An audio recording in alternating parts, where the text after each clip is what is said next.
Makikita natin ang isang grupo ng mga babae na nakatira sa isang malayo at tahimik na lugar. Ang mga babae ay nakasuot ng mga simpleng damit, kadalasang puti, na nagpapakita ng kanilang pagkakaisa at pananampalataya. Sa simula ng eksena, nagtipon-tipon sila sa isang malaking lugar sa ilalim ng isang puno. Ang puno ay malaki at may mga sanga na nakabuka, na parang nagbibigay ng lilim sa kanila. Habang nag-uusap-usap ang mga babae, makikita ang kanilang mga ngiti at ang kanilang mga mata na nakatuon sa isang tao sa gitna, na tila may mahalagang sinasabi. Ang taong ito ay may mahabang buhok at nakasuot ng mas simpleng damit kumpara sa iba.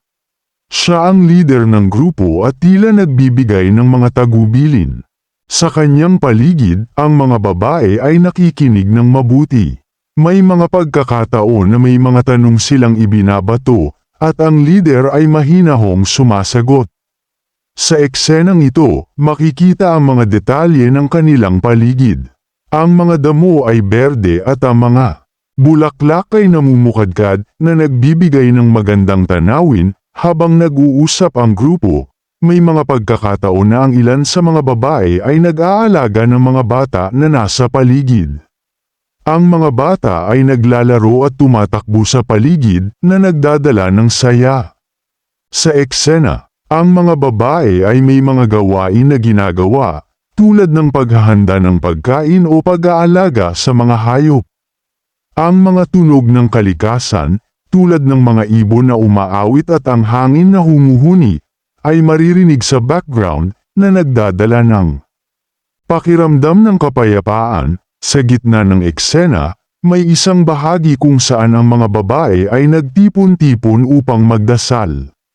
Sila ay nakaluhod sa lupa, at ang kanilang mga kamay ay nakataas, ang kanilang mga mata ay nakapikit, at tila sila ay nakatuon sa kanilang mga panalangin. Ang eksenang ito ay nagpapakita ng kanilang pananampalataya at pagkakaisa.